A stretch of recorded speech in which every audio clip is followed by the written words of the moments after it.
land, we landed. I'm going to do something very ill-advised because I was going to relate a couple of guidelines that I've learned to follow. Public relations, individual, personal, social, whatever you call it. Well, some rules that I've kind of seemed to follow, try to follow.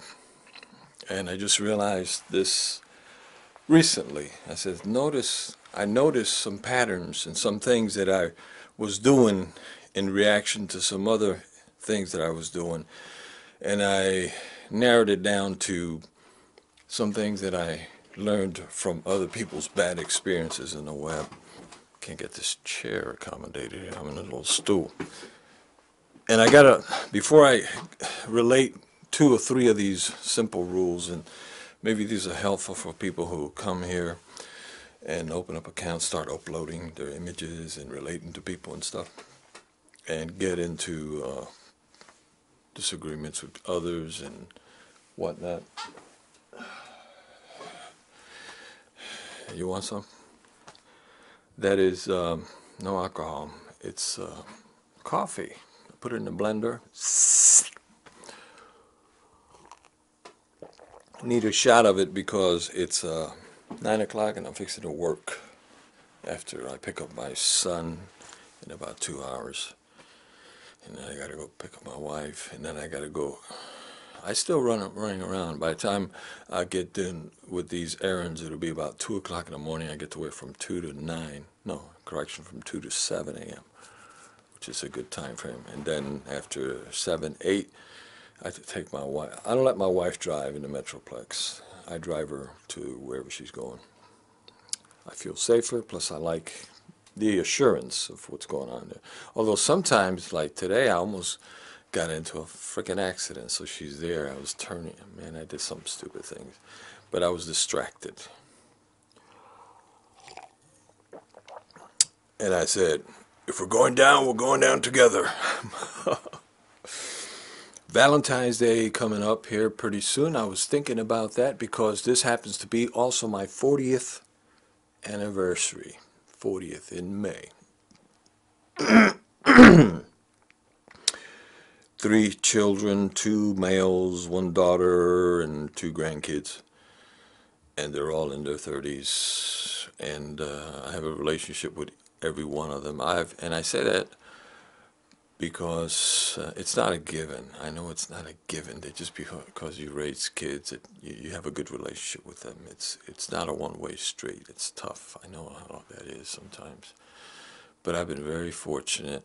Hasn't been easy. But 40th anniversary for Valentine's Day, I'm going to lay out a couple of guidelines. Today I was going to lay out some guidelines for the internet. Oh my God, is that 3 minutes already? Okay, some guidelines for the internet. On Friday I want to lay some guidelines on how to make it to 40th year without murdering your partner. Okay, so let's begin. And I'm going to do something, I'm going to go back to a 1960s style where you saw people on TV smoking. So this is a prop. I'm not a smoker. I don't smoke cigarettes, but I'm going to go for kind of like a 1960s type newscasting where you remember it was quite common to see people smoking on TV. It kind of added, it was part of a prop. If you're going to say something intellectual or insightful or important, have a cigarette, you know. Anyway, number 1. Okay, yeah, before you upload your image of yourself up here, consider why you are doing that. Given that most people are horrified at standing in front of others to speak in real life, it's no different here in the internet. But some people, you know, if you're confident with uploading your face up here, showing yourself for you know, you're up on stage where they throw rotten fruit, and they will. That's part of the thing. If you can't deal with it, don't show up, you know. But if you're doing it, why are you doing it? Are you doing it to maybe because you're cute and you're good looking? If you are, maybe you can capitalize on it. I don't condemn that. I mean, that's how models have gotten work. And I'm not talking just pretty models, everyday people. There's all kinds of models and exposure for, for if you want to do something. Or is it, which I think the most important reason why to show your face to the camera is when you look at somebody eye to eye. It's because communication occurs on many levels, okay? It occurs on so many levels at the same time that you're not aware of, but other people are. See, other people will perceive you in ways that you have not yet discovered in and of yourself. That's the beauty and the horror of coming up here and coming out through the internet. They might tell you that. That might be too hard for you to hear. Very painful. Number two, what do you do if one of your friends gets into it with another one of your friends and you're connected to them both? And we're in the internet, in the digital, where you're sub to one, they're sub to you. You go, go to each other's house. You open up each other's refrigerator. Uh, you know, you bathe in each other's swimming pool. Okay. What if they get into it? Do you jump in? What would you do in real life when two friends start arguing and fighting? Well, depends, right? Depends on the situation. If it's just an argument, they're drunk, hey, break it up, guys. Cut it out. You guys are drunk. But if it's something else that they've got going, for the most part, when it was something, some kind of topical disagreement, let them at it. That's, that's what they had, duels. That was a very gentlemanly thing, to have a duel.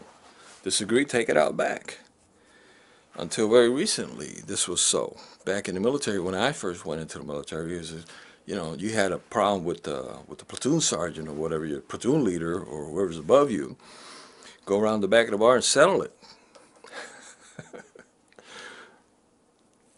Let them duke it out. Unless, of course, it's abuse, okay? Unless you have gang abuse. If you have that, then, then there's things that I don't know, man. That's a tough call. But that will happen, and you will see that. And oftentimes, they'll want to get you involved. And my advice to that is hesitate, because you don't have all the information. You don't know, even all what you've seen and they've heard. There's many more things. You don't know what's really going on there. So let them duke it out. Let them have their duel. In fact, that's very helpful. I think that's very helpful. In fact, I think that's part of what's attractive to a site like this, where you don't have to be politically correct. You can engage people on forbidden topics, them hot topics, topics which any position that you take, you're up against a whole army and gang of people who have well-developed oppositional arguments, techniques. Man, I'm talking pedantically. I'm getting all lectury-like. Anyway, the other thing is, whenever you're involved in some kind of controversy and your name comes up and they start addressing you, address that directly, especially if it's false information. Confront it. Don't do it emotionally. I mean, it's good to, of course you're going to get pissed, but don't just rant for the sake of ranting. Make your rant have some kind of a substance to it. Otherwise, you'll look like you're whining. And be, person up to your statements. Don't just say things and then get it, run away when somebody challenges you. Because the image that you're creating is one that says things and runs away. Thirdly, maybe fourthly, don't let other people describe you. Never let other people describe. Well, that's what I just said then. Let's have some more coffee. I've been lacking sleep, so it's really nice to see new uploaders, and it's really nice to see the old regulars. Ramsey44, nice to see you, brother. Smudgen, I ain't seen you in a while, brother, but it's good to see you every time. Boston Baked Beans, where are you, bro? And Senior, Sloop, you're looking good, brother. John 1054, hang in there, brother. Gladiator, we shall overcome. Smebs, you got into it with John 1054, but I love you both. I have high respect. These are major live leakers, yoursayers here. If Live Leak were a place, what would it be like?